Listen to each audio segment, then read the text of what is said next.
Ƙungiyar ƙwadago ta Najeriya ta tura zazzafan martani ga gwamnatin tarayya. Ta baiwa gwamnatin tarayyar sabon umarni. Haka zalika ƙungiyar ƙwadagon ta faɗi ranar da za ta fara yajin aiki. Bayanai sun bayyana akan hakan. A gefe guda kuma shugaban ƙasar Najeriya Asiwaju Bola Ahmed Tinubu ya shiga ganawar sirri da shugaban ƙasar Benin a fadar gwamnatin tarayya da ke birnin tarayya Abuja akan batun juyin mulkin ƙasar Nijar. Bayanai sun bayyana akan tattaunawar tasu wacce suka yi ta a fadar shugaban ƙasan akan batun juyin mulki na ƙasar Nijar da ake shirin yi. Ku biyo mu sannu a hankali domin jin cikakkun labaran guda biyu da muke ɗauke da su. Idan wannan shine zuwanka na farko wannan tasha kar ka manta tashar Gaskiya 24. Tasha ce da take kasa sahihun labarai. Ka daure ka danna mana subscribe da alamar ƙararrawar sanarwa domin a duk lokacin da muka ɗora sabon shiri ya iso gare ka. Ga cikakkun labaran. Kamar yadda kafar sadarwa ta Legit Najeriya Hausa ta rahoto, ƙungiyar ƙwadago ta Najeriya ta ba shugaban ƙasa Bola Ahmed Tinubu sabon umarni da kuma sabon wa'adi kan yarjejeniyar da suka yi, inda ƙungiyar ƙwadagon ta faɗi ranar da za ta tsunduma yajin aiki, tare da yin bayanai gamsassu da kuma hujjoji akan hakan. Ƙungiyar ta ƙwadago ta ba gwamnatin tarayya ƙarƙashin jagorancin shugaban ƙasa Bola Ahmed Tinubu sabon wa'adi. A halin da ake ciki, ƙungiyar ta ƙwadago ta ce, dole a magance duk wasu batutuwa da ke ƙasa kafin cimma yarjejeniya kan tsarin da za a amince da shi a matsayin na rage raɗaɗin cire tallafin man fetur. Ƙungiyar ta ƙwadago ta ba wa gwamnatin sabuwar sanarwa dangane da tattaunawa akan batun cire tallafin man fetur. Yayin da 'yan Najeriya suka zuba ido suna jiran sakamakon tattaunawa tsakanin ƙungiyar ƙwadago da gwamnatin tarayya akan matakan rage raɗaɗin cire tallafin man fetur.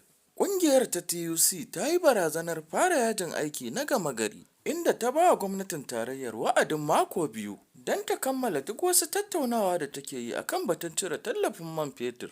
Kamar yadda jaridar This ta rahoto, TUC ta bai wa gwamnatin tarayya wa'adin makonni 2 masu zuwa don ta cimma matsaya kan tattaunawar da ke gudana ko kuma a fuskanci yajin aiki. Musamman ƙungiyar ta ce idan har gwamnatin Tinubu ba ta yi wani abu ba zuwa bayan 19 ga watan Agusta, za ta ɗauki mataki don kare ma'aikata da al'ummar ƙasar daga cikin mawuyacin halin da suka shiga. Jaridar Vanguard ce ta kawo rahoton. Baya ga rage yawan kuɗaɗen da ake kashewa wajen tafiyar da harkokin mulki, ƙungiyar ta ce ya kamata gwamnatin tarayya da jihohi su samar da kayan rage raɗaɗi waɗanda za a iya tabbatar da su sannan a aiwatar da su a lokacin da aka tsara, domin tabbatar da cewa an baiwa waɗanda suka dace tallafin don a rage musu raɗaɗin halin da suke ciki na cire tallafin man fetur wanda gwamnatin shugaban ƙasa Bola Ahmed Tinubu ta yi. Ƙungiyar ta ƙwadago tana kira ga gwamnatin tarayya da ta duba waɗannan batutuwa cikin waɗannan makonni 2 da ƙungiyar ta bata domin kawo mafita tare da kawo hanyoyin da za a magance matsalolin don a rage wa ma'aikata da talakawa raɗaɗin halin da suka shiga sakamakon janye tallafin man fetur ɗin. Idan kuma har gwamnatin ba ta yi haka ba zuwa lokacin wannan wa'adin, ƙungiyar ta ƙwadago ta tabbatar da cewa za ta tsunduma yajin aikin gama gari domin ƙwato wa ma'aikatan 'yancinsu tare da talakawa daga gurin gwamnatin tarayyar. Hakika wannan lamari ne wanda ya kamata gwamnatin ta duba a kansa, duba da irin halin da ake ciki a ƙasar na matsi da kuma wahalar rayuwa sakamakon cire tallafin wanda gwamnatin shugaban ƙasa Bola Ahmed Tinubu ta yi. Ƙarshen wannan rahoton kenan. Sai ku gyara zama domin jin rahoto na gaba, inda za ku ji yadda shugaban ƙasar Najeriya Asiwaju Bola Ahmed Tinubu ya yi ganawar sirri da shugaban ƙasar Benin akan batun yajin aikin ƙasar Nijar. Bayanai sun fito akan hakan. Shugaban ƙasa Bola Ahmed Tinubu ya karɓi bakuncin takwaransa na ƙasar Benin, Patrick Talon, a fadar shugaban ƙasa da ke babban birnin tarayyar Abuja a ranar Laraba 26 ga watan Yuli. Ganawar tsakanin shugabannin ƙasar biyu ba ta rasa nasaba da abin da yake faruwa a ƙasar Nijar na ƙoƙarin yin juyin mulki da ake son a yi wa shugaban ƙasar ta Nijar, Muhammad Bazoum.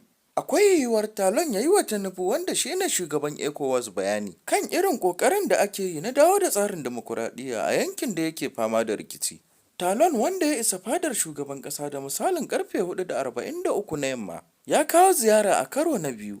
A cikin mako 2, rahoton jaridar This karo na 3 kenan da yake ganawa da shugaban ƙasa Tinubu tun bayan da ya fara mulki a matsayin shugaban ƙasar Najeriya. Kasancewar ya haɗu da shi a birnin Paris, ƙasar Faransa, a lokacin taron kuɗi na duniya. Ganawar tasu dai na zuwa ne daidai lokacin da labari yake fitowa daga birnin Yamai, babban birnin jamhuriyar Nijar. Kan cewa wasu dakarun tsaron fadar shugaban kasar sun tsare shugaban kasar na Nijar, Muhammad Bazoum. Shugaban kasar na Benin, Patrick Talon, ya ce lamarin na jamhuriyar Nijar babban lamari ne kuma ya zama dole a gaggauta ɗaukar mataki don ceto kasar. Muryar Najeriya BON ce ta kawo rahoton.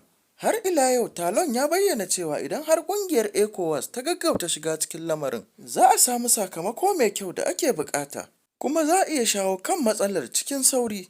A cewar shugaban kasar na Benin Patrick Talon, wanda suka gana da shugaban kasar na Najeriya Asiwaju Bola Ahmed Tinubu a fadar shugaban kasar da ke babban birnin tarayyar Abuja, Najeriya. A jiya Talata 26 ga watan Yuli, shekarar 2023. Haka zalika, rundunar sojoji ta ba da umarnin tsare shugaban kasar na Nijar, Muhammad Bazoum, a cikin fadar ta shugaban kasa da ke babban birnin Yamai a cikin jamhuriyar kasar Nijar.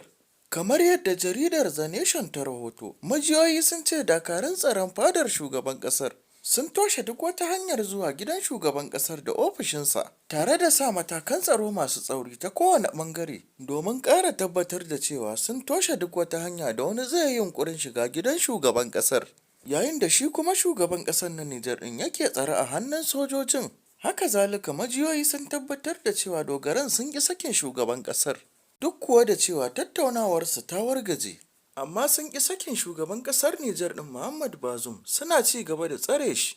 Wannan lamarin da lamari ne mai ɗaga hankali da kuma ba da mamaki, duba da cewa Muhammad Bazoum shugaban ƙasa ne mai faɗa aji kuma lamba ɗaya a ƙasar Nijar. Amma kuma yau an waye gari wasu sun tsare shi, bayan shi ne mutum mai ƙarfin iko a ƙasar da zai iya cewa a kama wanda yake so. Amma kuma sai gashi yau wai shi ne a hannu shi aka kama. Duk kuwa da cewa yin juyin mulki ba abin mamaki ba ne domin ta faru a ƙasashe da dama. To amma dai wannan abin mamaki ne a ce shugaban ƙasa guda an kama shi, har ma an tsare shi an hana kowa zuwa gurin shi. Hakika wannan abu ne mara daɗi kuma abin jajantawa. Haka zalika abu ne wanda dole ya taɓa zuciyar mutane, musamman ma mutanen da ke zaune a cikin ƙasar ta Nijar ɗin, wanda a cikin ƙasar tasu ne wannan abu mara daɗi yake faruwa. A ƙarshe muna addu'a Allah ya kawo ƙarshen wannan lamarin ya kuma kawo mutanen jamhuriyar Nijar mafita. Amin summa amin. Ƙarshen rahoton kenan. Idan wannan shine zuwanka na farko wannan tasha, kar ka manta tashar Gaskiya 24 tasha ce da take kasa sahihun labarai. Ka daure ka danna mana subscribe da alamar ƙararrawar sanarwa domin a duk lokacin da muka ɗora sabon shiri ya iso gare ka.